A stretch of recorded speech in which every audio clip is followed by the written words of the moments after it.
gear look pretty good.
Yeah, we'll saw right down through there.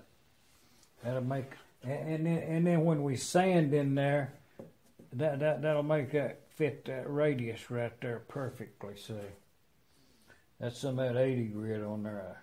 That's that good stuff. But we'll saw this out on the bandsaw.